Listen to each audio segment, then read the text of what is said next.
And అలాగే ప్రణీత్, పృథ్వీ గారు మాట్లాడే ముందు Praneeth to please speak.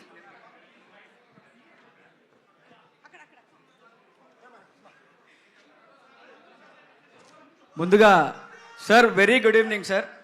Thank you so much for gracing the event sir. Love you so much sir. మిమ్మల్ని first time చూస్తున్నా sir, మాటలు రావట్లేదు నిజంగానే. Love you sir, love you so much sir. ఇంకో 100 సార్లు లవ్ యూ చెప్పాలను సార్ మిమ్మల్ని చూస్తుంటే. First of all ఇక్కడికి వచ్చిన మీడియా మిత్రులకి, blockbuster director Anil Ravipudi సార్కి sir very good evening sir, hearty welcome.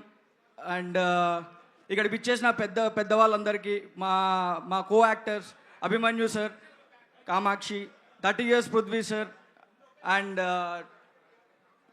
పెళ్ళి Prithvi sir, animal Prithvi sir.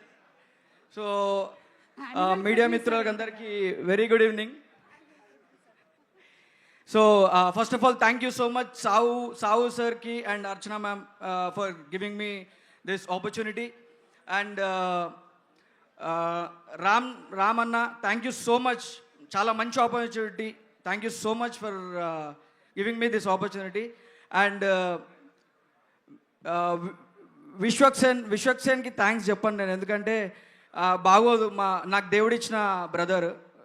Thank you so much for this opportunity. And Bhanu master very good evening, thank you so much. Okay, yeah, thank you. Movie team అందరికీ very very thanks. Love you all. Praneeth ఇంకొంచెం ఇచ్చేస్తే sir, కూడా చెప్పేసేలా ఉన్నావు. Megastar Chiranjeevi గారు ఉన్నారు, భయం వేస్తుంది stage మీద. అసలు చిరంజీవి గారు ద మోస్ట్ ఫ్రెండ్లీయెస్ట్ పర్సన్ తెలుసా మీకు? చూడండి, చూసారా మా మెగాస్టార్ చిరంజీవి గారు క్లోజప్ ఒకసారి వేసుకోవచ్చు కదమ్మా స్క్రీన్లో, వెనకాల ఉండే వాళ్ళు కూడా చూస్తారు. అది మా మెగాస్టార్ గారు అంటే. Any time you can happily talk with the most friendliest actor. అంటే ఫస్ట్ టైం చూడడమే, ఫస్ట్ టైము మాట్లాడడం అనేది, అసలు నాకు ఈ ఆపర్చునిటీ దొరుకుతుందని కూడా నాకు అనుకోలేదు నేను. బట్ సార్ ఇది నా లైఫ్ టైల్ సెటిల్మెంట్ సార్, నా లైఫ్ టైం సెటిల్మెంట్ సార్ ఇది. Thank you so much for this opportunity. Thank you Suma garu. Thank you Praneeth, thank you. కొంచెం నవ్వచ్చు నువ్వు, పర్లేదు, టెన్షన్ రిలీజ్. ఎస్, ఇందాక మేము బిగినింగ్